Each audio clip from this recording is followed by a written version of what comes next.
So the dreaded drama triangle was created by a guy called Stephen Cartman years and years ago. I think it was the 1960s.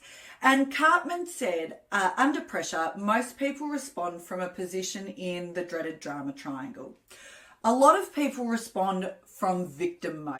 When we're in victim mode, we say things like this: poor me. Why does bad stuff always happen to me? Life's not fair. And we feel like our dreams are lost and denied. You probably know people like this. You might even be someone like this at times. When we are in victim mode, we focus on all the problems in life and we keep bashing up against those problems. So when you have a whole team of people in victim mode, they will come to work and they will bitch and whinge about the same issue over and over again and go round and round in circles. If not a victim, you might be a persecutor. You usually started off as a victim, but now you are angry and you just want to tear people down. You're looking for people to blame. There's lots of finger pointing, lots of aggression. I want to tear you down, you down.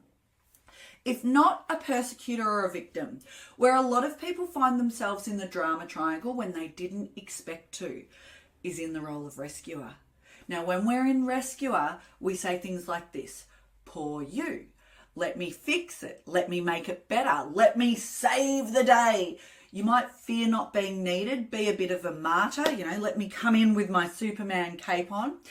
And you actually keep the victim in victim mode because you're there to just fix it and do everything for them. If you are a leader and you are a rescuer, then you're not good at delegating. You jump in and it's quicker and easier to do it for them. So you do that. And the challenge being, you do keep the victim in victim mode. The good news is there's an alternative.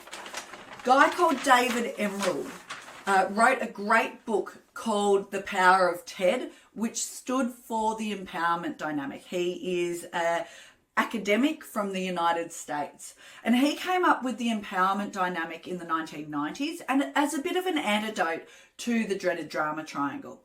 And David Emerald said that drama triangle sucks. It doesn't change anything. It does just make you feel like rubbish. So what is the flip side of that? And what David Emerald came up with was this. He said the opposite to a victim is a creator. Now, he wasn't Pollyanna. He's not saying just be positive and everything will be okay, because that is crap. Toxic positivity has a lot to answer for. But the creator says, you know what?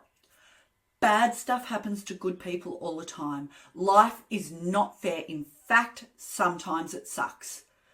But when you can't change your situation and circumstance and what's going on around you, what you can do is choose your response.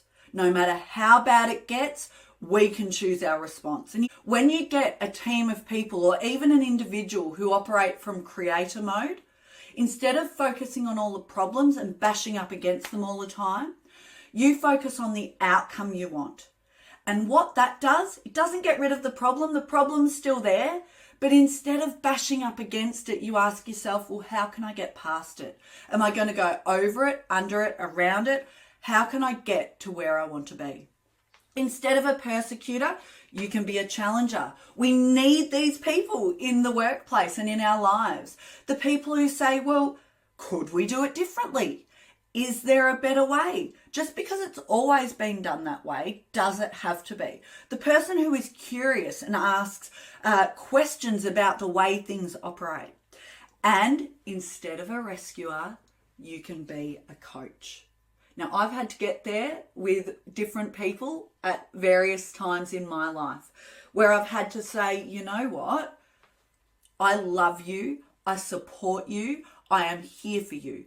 I will walk alongside you, but I can't do it for you. So I can't rescue you. I can support, I can ask great questions, I can cheer you on, but I can't do it for you. If I'm a leader, I will teach you how to do things so that you can be empowered to do them for yourself. So how do we shift from the drama triangle to the empowerment dynamic? It really comes down to choice. It is as simple and as incredibly difficult as that. Why do most people live from the drama triangle? Because it's easier. It is easier to blame other people and not take personal responsibility for how we make our way through life.